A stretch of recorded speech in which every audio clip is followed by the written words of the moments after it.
빅픽처 큰 그림 그려보겠습니다. 토마토 투자클럽의 김영일 전문가입니다. 안녕하세요. 네, 안녕하세요. 네. 요즘 들어서 단기적인 관점에서 종목군들 순환매 좀 펼쳐지고 있는데 한편으로 대형주는 어떻게 해야 될까 이렇게 고민하시는 분들을 위해서 투자의 관점, 트레이딩 관점 이렇게 좀 나눠서 오늘 시장 분석해 주실 예정입니다. 그러면 먼저 시장 한 주 동안에 어떤 이슈가 있었는지 이 부분부터 좀 정리를 해볼까요? 네, 일단 이번 주 증시는 FOMC와 인플레 우려감이 이제 시장의 주요한 골자였다라고 이제 볼 수가 있을 것 같습니다. 먼저 이제 주말간에 이 연준의 주요 인사들이 현재 물가의 상승세를 보았을 때 이 완화적인 금리 인상보다는 빅스텝이 필요한 시점이다라고 이제 분명하게 이야기를 했죠. 물론 이제 3월 중순에 FOMC에서 어느 정도 이제 매파적인 발언이 있기는 했지만 이 연준 인사들에 더해서 파월 의장까지 5월 FOMC에서 이제 빅스텝이 필요하다라고 이제 발언을 했습니다. 시장은 이제 이에 대해서 확실하게 반응을 한 모습이었죠. 그러면서 이제 월요일 날에는 이러한 부분들을 전체적으로 반영을 했었고, 그러면서 이제 지금 전쟁이 일어난 지 벌써 이제 한 달이 넘었잖아요. 계속해서 이제 장기화되는 우려감에 따라서 여러 가지 제재가 이제 러시아를 향해서 이제 이루어지고 있고, 대표적으로 에너지에 대한 부분이 이제 가장 강하게 제재가 이루어지고 있다라고 볼 수가 있겠죠. 물론 이제 상대적으로 의존도가 높은 독일이나 헝가리 등은 이제 지금 이 최근에 이 원유 수출 금지에 대한 부분에 대해서 유럽에서 이제 제재가 가해졌었잖아요. 그래서 이 헝가리나 독일 등은 이에 대해서 이제 상대적으로 러시아에 대해서 의존도가 높기 때문에 조금은 이 제동을 걸고 있기는 하지만 이 전체적인 제재는 계속해서 가해지고 있는 상태이기 때문에 에너지 가격에 대한 우려감이 이제 이번 주 시장에 상당히 조금 깊게 깔렸다라고 볼 수가 있었습니다. 그에 따라서 이제 원유를 비롯해서 이제 전체적인 원자재 관련주들이 이제 강하게 움직임을 보였었죠. 다만 이제 이러한 이슈들, 이런 전체적인 인플레 우려감이라든지 혹은 이제 금리 인상에 대한 이슈들은 이미 3월 중순에 FOMC 이전에 전체적으로 시장이 이제 크게 반영을 한 상태였고, 지금 현재 악재들은 반복되는 수준에 불과한 그런 이제 모습들이다라고 볼 수가 있을 것 같습니다. 때문에 시장은 현재 이제 이러한 악재들이 깔려 있다라고 하더라도 추가적인 반등세는 충분히 이어나갈 것이다라고 이제 판단을 하고 있고, 때문에 지금 현재 단기적인 투자 관점에서는 충분히 지금 좋은 실적주들, 이미 이제 많이 저평가되어 있는 이런 실적주들을 담아가기에 모자람이 없다라고 볼 수 있을 것 같습니다. 네. 지금 투자 관점에서의 시장 분석이 조금은 곁들여진 것 같은데요. 3호화 가기에 더할 나위 없는 장이다. 이렇게 좀 얘기를 해주시는데 이 부분 좀 평가를 해주시죠. 네. 투자 관점에서 국내 증시 좀 평가 좀 해주신다면요. 네. 전문가님 연결되셨어요? 네. 잠시 연결이 좀 끊긴 것 같은데 저희 다시 좀 시작해 보도록 하겠습니다. 연결되는 동안에 조금 전에 나왔던 내용들 다시 좀 정리를 해보자면은 아무래도 이 파월 의장의 발언이라든지 그리고 또 이 원자재 가격 상승 이런 인플레와 관련된 우려감이 시장 전반에 좀 자리 잡고 있다. 따라서 또 지수에 대해서는 크게 기대를 할 수 없는 장이었지만은 모아나가기에는 더할 나위 없게 좋은 장이다라는 이야기까지 들어봤습니다. 연결이 됐다고 하니까요. 다시 얘기 이어가 보죠. 전문가님. 네. 네. 그래서 저희 두 번째 질문 드릴게요. 우리 증시 투자 관점에서 판단을 하자면 지금 어떻다고 보세요? 네, 이제 현재 시장이 아무래도 바닥을 확실하게 잘 짚어준 구간이다라고 이제 볼 수가 있죠. 이제 어제 장만 보더라도 시장의 악재가 상당히 이제 우위한 시장이었고, 이제 유가를 비롯해서 전체적으로 인플레에 대한 우려감이 크게 반영이 됐음에도 불구하고, 오전에는 크게 하락하는 듯 싶었으나, 결국에는 오후 장에는 그대로 다 끌어올려주는 모습을 보여줬다라고 볼 수가 있었습니다. 그만큼 현재 시장은 바닥이라는 인식과 반등에 대한 투자 심리가 굉장히 강하다라고 볼 수가 있을 것 같아요.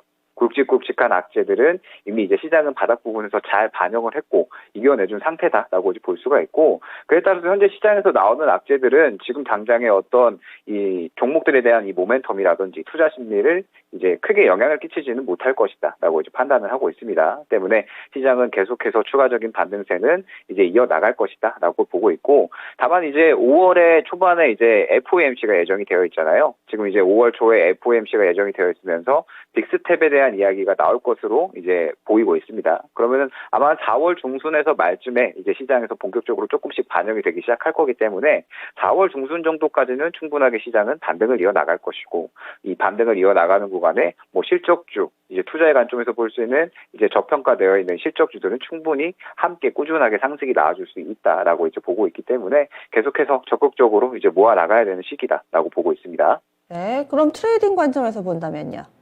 시장은 이제 뭐 계속해서 트레이딩하기 딱 좋은 시장이었다라고 볼 수가 있었죠. 뭐 시장이 계속해서 반등세를 이어나가면서 악재들이 있었음에도 불구하고 이제 이러한 이슈들을 모두 이겨내고 상승이 잘 나오는 모습들을 보여줬잖아요. 그러면서 뭐 최근에 뭐 정책주, 뭐 일성건설이라든지 아니면 뭐 범행건영 같은 이런 건설주들이라든지 아니면 뭐 탈원전 정책에 따라서 뭐 한신기계나 일진파워 이외에 뭐 데이터 공략 정책주도 있었고요. 그 다음에 이제 성장주 같은 경우에는 뭐 계속해서 시장에서 화두가 되고 있는 뭐 로봇이나 메타버스 등 이 4차 산업을 필두로 한 성장주들. 그 다음에 뭐 실적주는 뭐 가장 반도체가 대표적이다라고 볼 수가 있겠죠. 이 반도체 공급단에 따른 이제 수요가 계속해서 폭발하고 있는 와중이기 때문에 최근에 뭐 PCB 관련주들, 뭐 신텍이나 코리아 서키트, 대덕전자 같은 종목들, 그 다음에 뭐 웨이퍼, 지금 이제 뭐 DB 하이텍이 가장 이제 대표적이다라고 볼 수가 있겠죠. 이런 실적 성장성이 기대되는 실적주들. 그 다음에 뭐 인플레 관련주들은 뭐 말씀드릴 것도 없이 전체적으로 이슈들이 나올 때마다 관련주들이 크게 상승이 나오고 있죠. 때문에 지금 현재 시장은 전체적인 섹터들이 시장이 올라가든 내려가든 계속해서 순환매가 아주 잘 나오고 있는 장세였다라고 볼 수가 있기 때문에 그만큼 수익을 노릴 만한 트레이딩 종목들도 굉장히 많았었고 이러한 흐름은 다음 주 정도까지도 충분히 이어질 수 있다라고 판단을 하고 있기 때문에 지금은 트레이딩 매매도 계속해서 적극적으로 노려가야 되는 시기다라고 판단을 하고 있습니다. 그런데 순환매가 좀 빨라가지고 특히나 원자재 관련된 종목군들 사신 분들은 엇박자 내시면은 남 얘기 같으실 것 같아요. 예를 들어서 뭐 오늘만 하더라도 에너지 관련된 종목군들 어제 사신 분들은 오늘 좀 힘든 시간을 보내고 계실 거고 바로 연속성이 안 나오면은 또 금방 팔까? 이런 생각이 계속해서 엇박자 내시면 손실만 커질 텐데 그러면은 이 순환매의 굴레 안에 들어와 있는 종목군들을 트레이딩 관점에서 접근을 하셨는데 손실을 보고 계시다면 다음번 순환매가 올 때까지 좀 기다리는 게 더 나은 건가요?